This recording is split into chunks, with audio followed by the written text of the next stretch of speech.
দেখতে দেখতে কোরবানির ঈদ চলে এসেছে এবং আমাদের কোরবানির গরুও কিন্তু কেনা হয়ে গিয়েছে আলহামদুলিল্লাহ। হ্যালো সবাইকে, কী অবস্থা আমার প্রিয় আপুরা, কেমন আছো তোমরা? আশা করছি সবাই ভালো আছো এবং ঈদের পূর্ণ প্রস্তুতি নিচ্ছ। সবার মতো আমারও ঈদের কিছু প্রস্তুতি আছে, সেগুলো নিয়েই সাজিয়েছি আমার আজকের ভিডিওটি। আশা করছি তোমাদের কাছে অনেক বেশি ভালো লাগবে।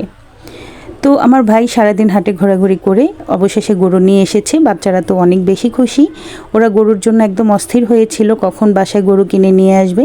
তো আলহামদুলিল্লাহ আল্লাহ পাক ভালো একটা গরু আমাদেরকে মিলিয়ে দিয়েছে। তো এখানে গরুটাকে আনার পরে বাচ্চারা তো এখান থেকে সরতেই চায় না, সারাক্ষণ এখানেই বসে থাকে, গরুকে খাবার দেয় এবং আদর করে, এগুলোই করে আর কি।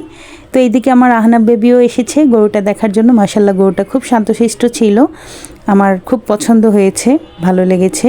আসলে ছোটোবেলার ঈদের মতো আনন্দ এখন আর বড় বয়সে লাগে না। এখন ঈদ বলতে শুধু কাজ আর ব্যস্ততা। একটা সময় খুব এক্সাইটেড থাকতাম ঈদের জন্য, কখন নতুন পোশাক পরবো, ঘুরতে যাব, এরকম লাগতো। আর এখন আসলে অনেক ব্যস্ততা আর ব্যস্ততার মধ্যে ঈদের দিনটি কিভাবে যে কেটে যায় আসলে সেটা বুঝতেই পারি না। কোরবানির ঈদে আসলে কিন্তু ছেলে মেয়ে উভয়েরই অনেক কাজ থাকে, অনেক বেশি কাজ গোছাতে হয়। এখন আর ঈদের আনন্দ আগের মতো লাগে না, কিন্তু বাচ্চাদেরকে যখন দেখি ওরা খুব আনন্দে থাকে তখন আসলে ভালো লাগে ওদের আনন্দগুলো দেখে। আমার আহনাব বেবিও আজকে বেশ খুশি গরু দেখে, একটুও ভয় পায় না। মাশাল্লাহ, সবাই মাশাল্লাহ বলে যাবেন আমার সোনা পাখিটার জন্য। গত বছর অনেক বেশি ছোট ছিল, কিছুই বুঝে না, এখন তো তাও একটু একটু বুঝতে পারে আর আদরও করছে কোরবানির গরুটাকে। ভালো লাগছে আমার সোনা পাখিটাকে দেখে। গরু দেখার পর ঘরে এসে একটু টুকটাক কাজ করে নিয়েছি, যেহেতু ঈদের সময় ঘরে কিছু টুকটাক কাজ থাকে, সেগুলো একটু ক্লিনের কাজগুলো করে নিয়েছি। বিভিন্ন ফুল ছিল ঘরে আর্টিফিশিয়াল, সেগুলো ধুয়ে নিয়েছি, ঘরটার সুন্দর মতো ঝাড় দিয়ে পরিষ্কার করে নিয়েছি। আর এখানে কিছু মানি প্লান্ট গাছ আমি বিভিন্নভাবে সাজিয়েছি, মাশাল্লাহ দেখতে এতটা সুন্দর, খুব সতেজ। তো এটা আমি একটা ছোট টবের মধ্যে নিয়েছি, আর এখানে কর্নারের সাইডেও কিছুটা দিয়েছি, দেখতে খুব ভালো লাগছিল। ঘর ক্লিন করা হলে আমি কিছু ইফতার আইটেম বানাবো, কারণ আরাফার রোজা ছিলাম, গত কয়েকদিন যাবত রাখছি। তো আজকে বেশ কিছু ইফতারের আয়োজন করব, আর ইফতারগুলো আমি বানিয়ে নিয়ে তারপর মায়ের বাসায় চলে যাব। তো এখানে ঈদের প্রস্তুতির জন্য আদা রসুন আমি আমার হেল্পিং হ্যান্ডের মাধ্যমে কুচিয়ে নিয়েছি, আর এখানে পেঁয়াজও কুচি করে নিয়েছি। আর এখানে আমি একটা মশলা রেডি করছি, যে মশলাটা রেডি থাকলে রান্না কিন্তু খুব বেশি সহজে হয়ে যায়।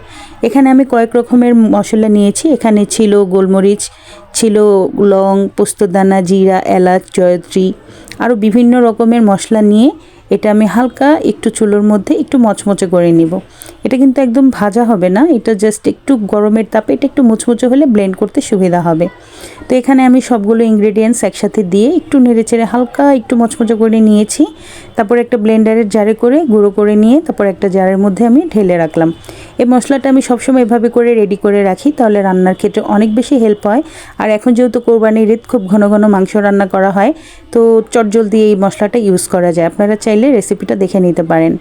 তারপর ইফতারের জন্য এখানে একটু লাচ্ছা সেমাই রান্না করে নিচ্ছিলাম, আর সাথে ফ্রাইড রাইস রান্না করেছি, চিকেন ফ্রাই করে নিয়েছি। বিকেলে আপুরা আসবে বাসায়, তো ভাবলাম সবাই মিলে একসাথে ইফতার করব। ইফতার কিন্তু সবার সাথে একসাথে ভাগাভাগি করে খাওয়ার মধ্যে একটু অন্যরকম আনন্দ আর তৃপ্তি লাগে। তো এখানে আমি ইফতার আইটেমগুলো রেডি করে নিয়ে মায়ের বাসায় চলে এসেছি, এখানেই ঈদ করব। আর আমার মায়ের বাসা তো আমার বাসার পাশেই, সবাই কম বেশি জানেন, আমার অনেকগুলো ভিডিওতে আমি কথাটি বলেছি। তো এখানে আমার মামাতো বোনেরা আছে, ভাগ্নি আছে, খালাতো বোন আছে, সবাই মিলে একসাথে হওয়াতে না খুব বেশি ভালো লাগছে। আর ইফতারের জন্য অপেক্ষা করছিলাম। সবাই একসাথে হলে না অন্যরকম একটা আনন্দ কাজ করে, যেমনটা আজকে লাগছে। এইদিকে আমার ভাইয়ের বউর কাণ্ড দেখেন, ক্যামেরা দেখে মুখ লুকিয়ে রাখছে। তো যাই হোক, এখানে আমার ভাগ্নি ও এখানে একটু হাই জানিয়ে দিল, আর আমার আরেক ভাগ্নি বসে বসে হাতে সুন্দর করে মেহেদি দিচ্ছিল। আসলে চাঁদ রাত বলে কথা, ওদেরই তো ঈদ, একটা সময় আমরাও এরকম ছিলাম। তারপর ফাইনালি আজান দিয়ে দেয় এবং আমরা আমাদের ইফতারগুলো সেরে নেই। তো এই ছিল আপুরা আমার ঈদের পূর্ণ প্রস্তুতি। তোমাদের সাথে দেখা হবে ঈদ ব্লগে। আল্লাহ হাফেজ।